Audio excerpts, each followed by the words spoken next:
on ignoring this rock and roll stuff anymore. Every hotel and club in the country's wiring for information.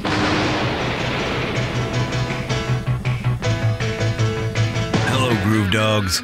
Welcome to the Runaway Radio Rewind, a program that looks and listens back to the heyday of one of America's truly great radio stations, the legendary and late KLOL. It's the Runaway Radio Rewind.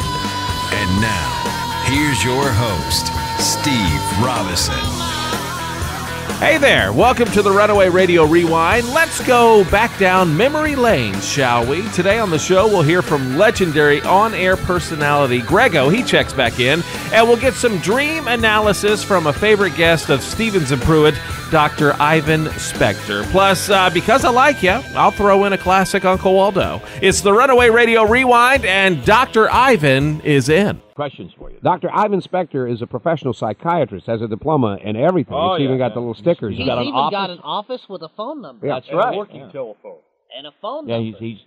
And he's not. What is that phone number, Doc? That number is 963-0769. I can't hear you. 963-0769. And he offers 6 months free financing. Oh, shut up. No. Stop that.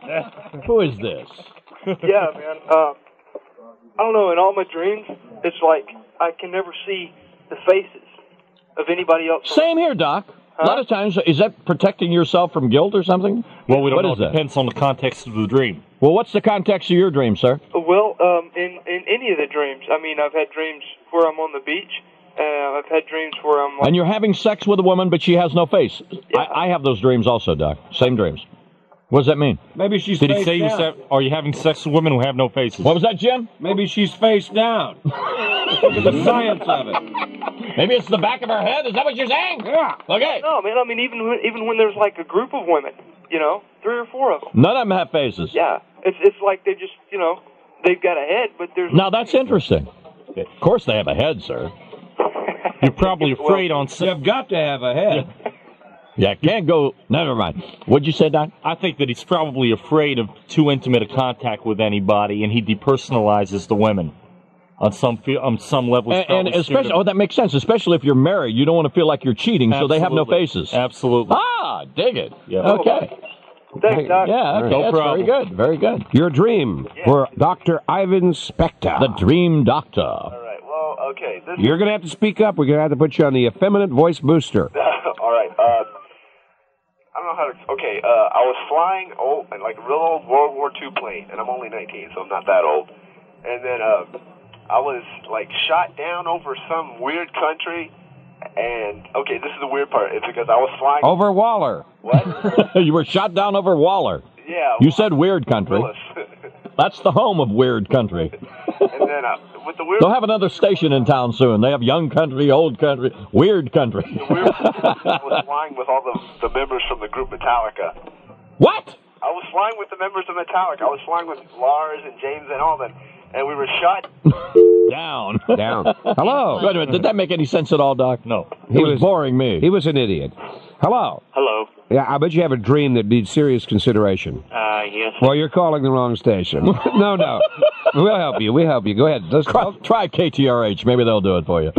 Out there in Garden Line. Oh, yeah, well, yeah. Your dream? Boys are there. Okay, yeah, my wife and myself do not have any children. But I had a dream that we were babysitting this young man. And for some reason, he caught on fire. And everything I did, I couldn't stop it. And it still haunts me at night. That's really strange. How old was this young You've never had any children with your wife. No. But you dreamed you were babysitting with a child, and the child caught on fire. Yes. And you couldn't put the fire out. You got it. Boy, do you have a problem. How old was the young man? About elementary school age. So I'd say maybe 10, I guess, 10, 11. So what do you think, Doc? Let me ask you something. Have you ever lost a relative, a close relative, in a fire? Have any children died in your family? No, sir. What about your wife's family? No, sir. Well, I think on the surface it shows that you were frightened that a child was being hurt. I think if you look under the surface, there are probably some aggressive tendencies that you have toward children.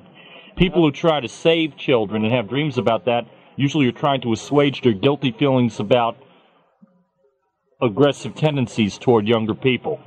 Well, I don't have any. The only thing I can think of, or Not think of overtly. is that we're trying to get her pregnant, and Who is we? Yeah, who's the we? And where's the line? Oh, you and the doctor's doing her too? Hey, all right. Hey, what a Hey. you know, well, we take turns. Oh, hey, that's fair. That's fair. What do you think, Doc? It could be on some level that he's tired of trying. Yeah, Absolutely. I bet that's it. And is sick of the situation. He wants to get back to just old humping. There's only one Sports cure. humping. $59.95. Stevens and Pruitt. Automatic Sphincter sperm shield. sprinkler. Oh.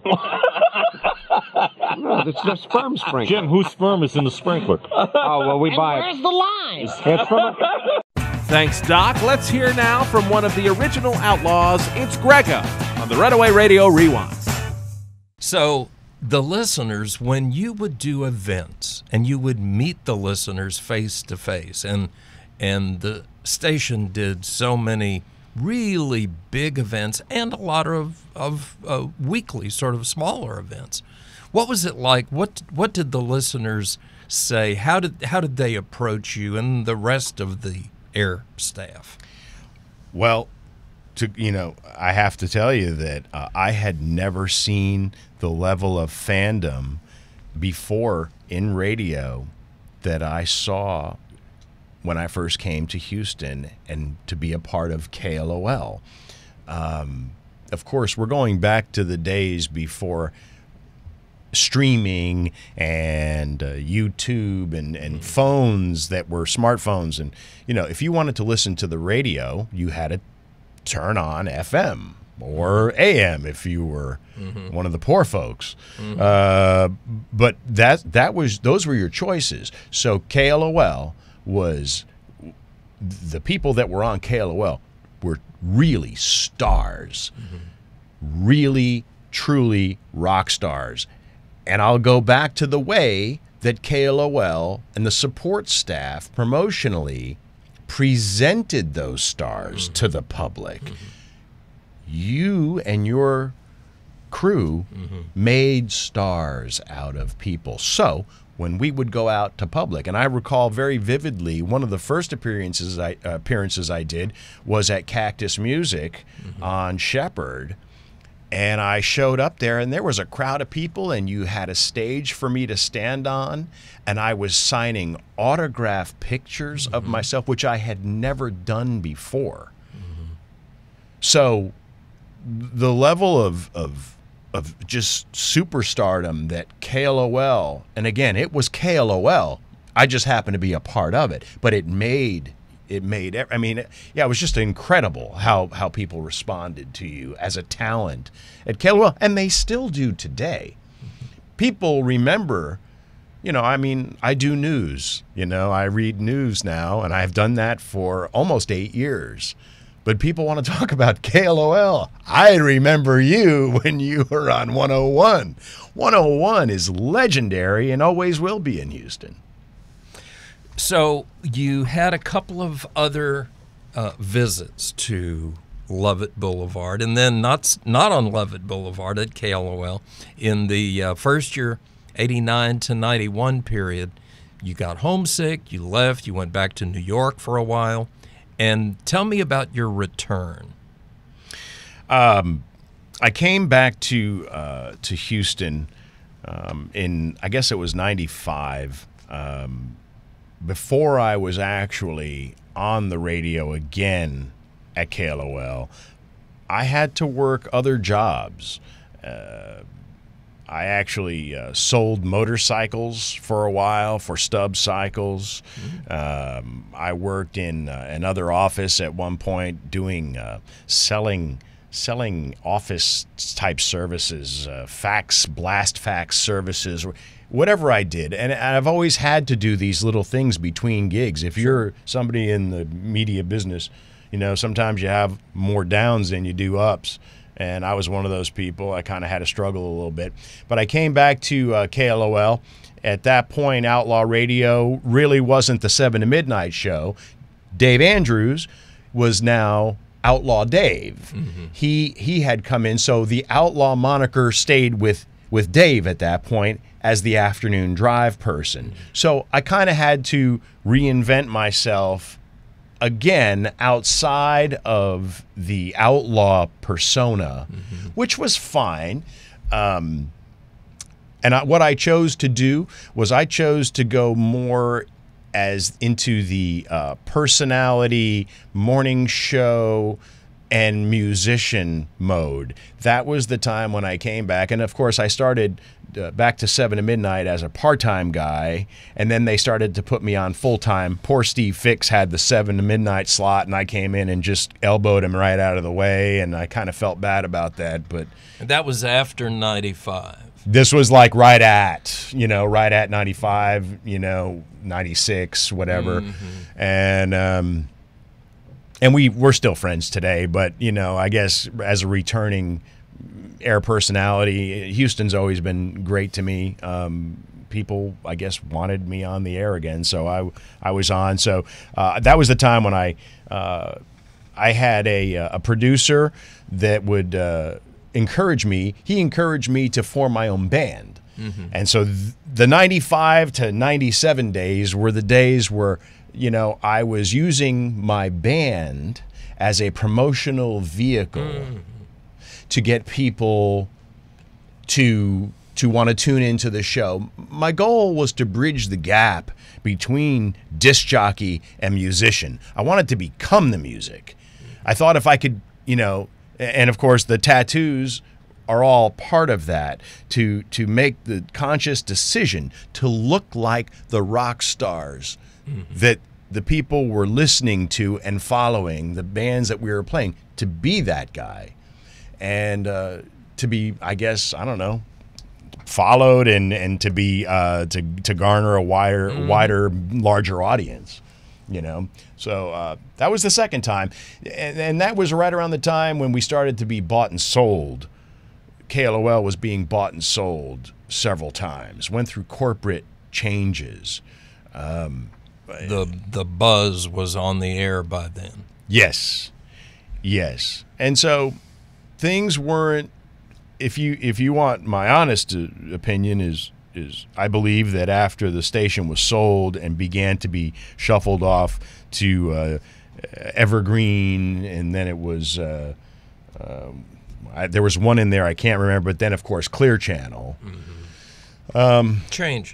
Changes, and I believe that was sort of the beginning of the end for the best years of KLOL, because there wasn't the love for it by those gigantic corporate entities that you had for the station when you were there, and the Jones family. It was Mother's family. It was a special group of people that put that thing together and lived it and bled KLOL, but not so much corporately, I don't believe. So then you came back one more time. What made you leave in 97? Okay, so what I wanted more than anything, as a guy in the broadcast business who's also trying to make a decent buck, I wanted a drive slot. I wanted a drive slot. The 7 to midnight slot is not known for the paying a talent the highest amount of money, and I made it clear that I was looking to increase my wages and climb the ladder. I wanted to be in a drive position. And to leave the second time, I actually went to Miami to go do talk radio on WIOD AM, and which was a whole different animal for me. But it was experience I definitely wanted. I wanted to try that. I knew that where I wanted to go, I needed to be able to have smart discussions on the air with people and banter back and forth and debate and and be able to come into a show and have a monologue and discuss points of this is what we're going to talk about. The thing I didn't know is when you go to talk radio, people think that you just walk into a talk radio studio and the phones ring automatically. when you walk in after the last show ends and you go into a talk radio studio, the phone banks are clear. There's nobody there. So you have to motivate people to go to their phone to call you and say, I agree, or you're full of it, or whatever. And so you really have to know how to present a case and a topic. Anyway, so I did that for a year and a half, and it was okay, but I didn't love it. I didn't love it. And I don't know at that moment in time if I was truly ready for that experience as well. Again, what you're seeing in the answers I'm giving you is I was antsy. Yeah. I wasn't patient. And had I been a little more patient, things probably would have unfolded naturally for me a little better than trying to grab a steering wheel and make it happen.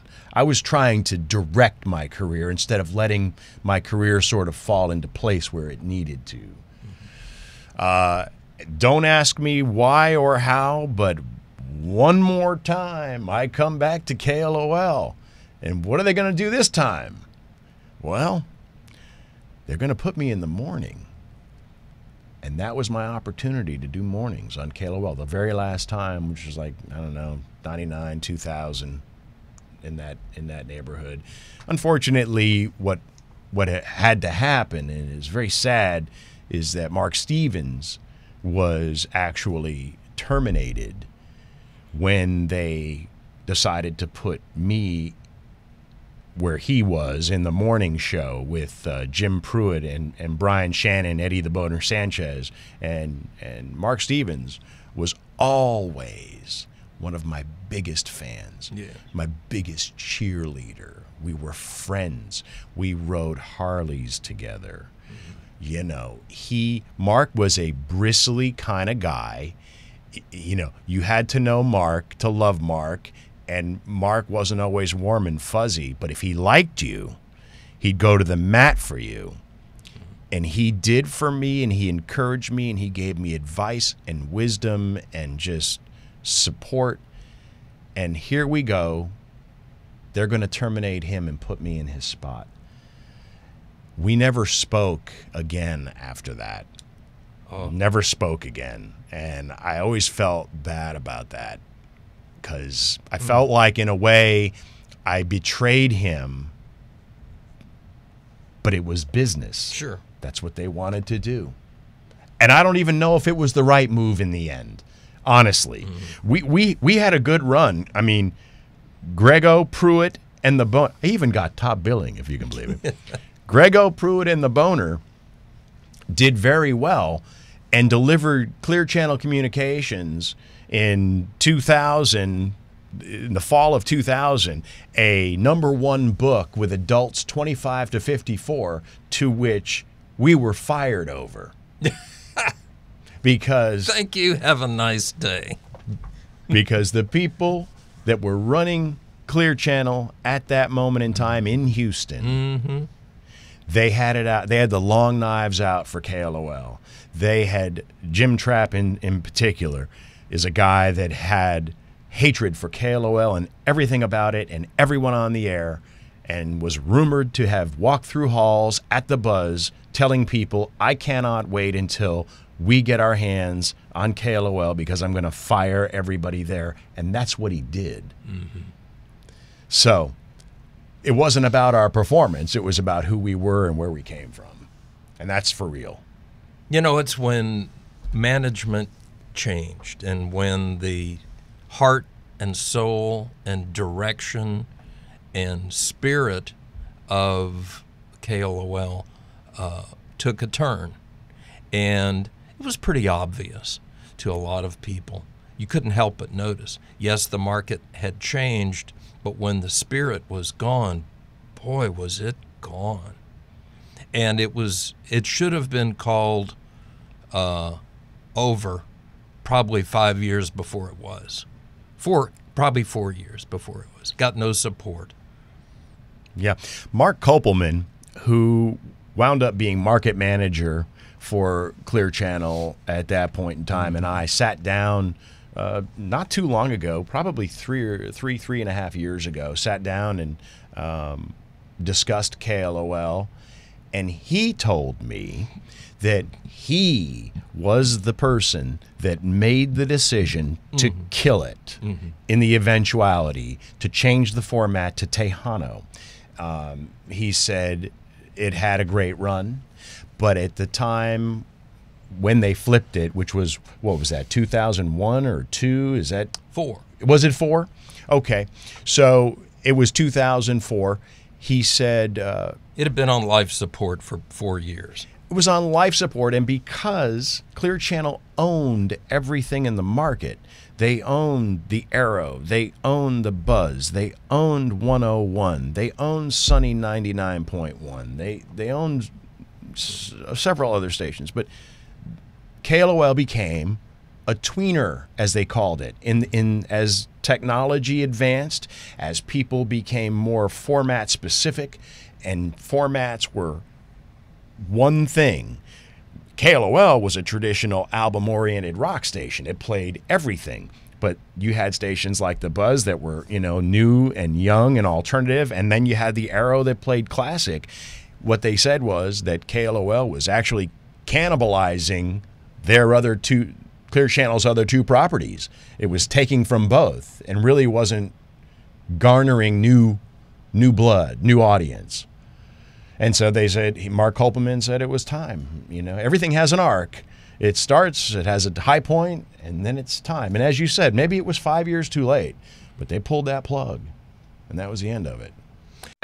More from Grego very soon. Hey, it's Steve Robinson. Thanks for being here. If you haven't done so, please like us on Facebook at Runaway Radio Rewind and check out runawayradiorewind.com. And now, my friends, it's time for Uncle Waldo.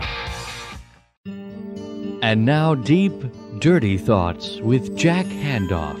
Sometimes when I'm watching X-rated videos, I like to turn the brightness control all the way down.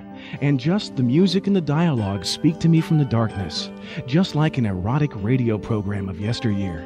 And that makes me think of Grandpa and his magic pocket. Good morning. Whoa! Jeepers, you fine arts lovers wherever you are. Time to kick back and enjoy the S&P Live Ready for Drive Time Players starring in Uncle Waldo, teenage judge-type person. Oh, like Sherman Ross. Yeah. Like Mike McSpadden, man. Matter of fact, today's script was written by Sherman Ross. Oh, right on. The judge? Yeah. Oh, Sherm? In Act 1, Scene 1, Queen Aretha, well, she's in the court of the Honorable Judge Uncle Waldo. Yes, that's right, she's there with her husband, big-headed, one-eyed Mudcat Johnson. Let's listen. John, I'm telling you, I'm fed up with this man. I want a divorce right now. But we have order You in the people court. shut up. Shut up in here. Will you shut up?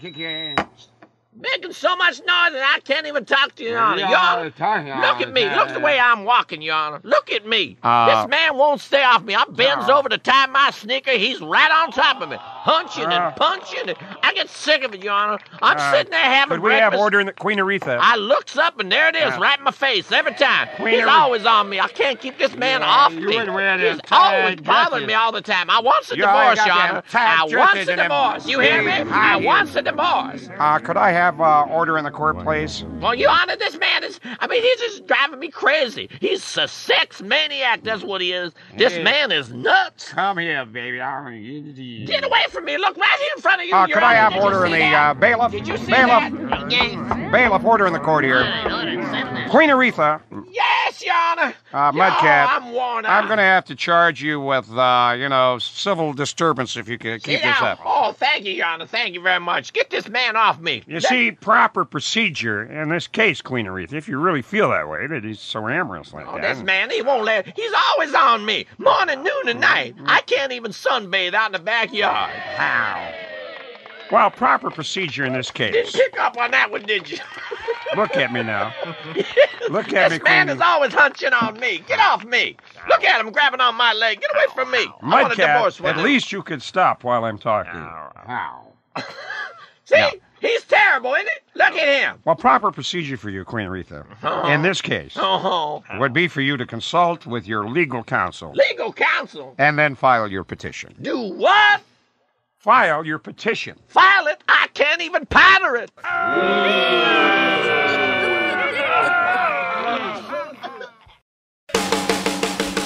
You've been listening to the Runaway Radio Rewind. Join us next week for more memories and goodness for the intelligentsia from the people who made the former KLOL what it was. Find us online at runawayradiorewind.com and be sure to grab your Runaway Radio gear. You can find the show on YouTube, Apple Podcasts, and Google Play.